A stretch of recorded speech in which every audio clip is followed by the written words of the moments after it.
بسم اللہ الرحمن الرحیم۔ سیرت النبی حصہ نمبر 9۔ مدینہ وہ جگہ تھی جہاں اسلام کو ایک نئی زندگی ملی۔ محمد رسول اللہ صلی اللہ علیہ وآلہ وسلم نے مدینہ میں ایک ایسا معاشرہ قائم کیا جو عدل، مساوات اور بھائی چارے پر مبنی تھا۔ یہاں مہاجرین اور انصار ایک ساتھ ایک نئی اسلامی سفر پر روانہ ہوئے۔ مدینہ میں سب سے پہلا کام جو محمد رسول اللہ نے کیا وہ مواخات تھا، یعنی مہاجرین اور انصار کو بھائی بانی بنا دینا۔ یہ اسلامی معاشرے کا ایسا پہلو تھا جس میں مدینہ کے رہنے والے انصار نے مہاجرین کو اپنے گھروں میں جگہ دی اور ان کی مالی مدد کی۔ اس بھائی چارے نے مسلمانوں کو متحد رکھا۔ مسجد نبوی نے نہ صرف عبادت کی جگہ تھی بلکہ اسلامی معاشرتی اور سیاسی سرگرمیوں کا مرکز بھی بن گئی۔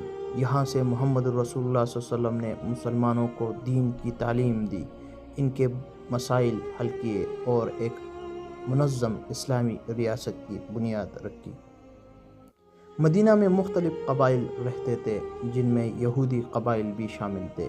محمد رسول اللہ صلی اللہ علیہ وسلم نے ان سب کے ساتھ ایک معاہدہ کیا جسے میثاق مدینہ کہا جاتا ہے۔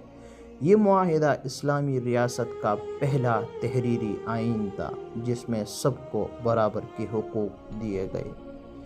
اسلامی ریاست کے قیام کے بعد کئی چیلنجز سامنے آئے۔ ایک طرف منافقین تھے جو مسلمانوں میں تفرقہ ڈالنے کی کوشش کر رہے تھے، اور دوسری طرف قریش تھے جو مسلمانوں کو ختم کرنے کے در پر تھے۔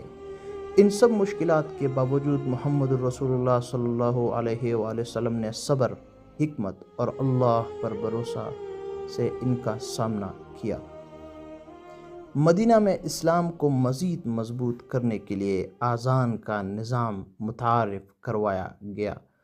حضرت بلال رضی اللہ عنہ کو اذان دینے کے لیے چنا گیا۔ اذان کی آواز مدینہ کی فضا میں گونجنے لگی اور اسلامی معاشرت مزید پروان چڑھنے لگی۔ آج کے لیے اتنا ہی کافی۔ انشاءاللہ اگلے قسط میں ہم بیان کریں گے کہ مدینہ میں اسلامی ریاست مضبوط ہو رہی تھی، لیکن مکہ کے کفار ایسے برداشت نہیں کر سکتے تھے۔ وہ مسلمانوں کو ختم کرنے کی سازش کر رہے تھے اور بہت جلد ایک عظیم جنگ ہونے والی تھی۔ آج کے لیے اتنا ہی کافی۔ والسلام، جزاکم اللہ خیرا۔ السلام علیکم ورحمۃ اللہ وبرکاتہ۔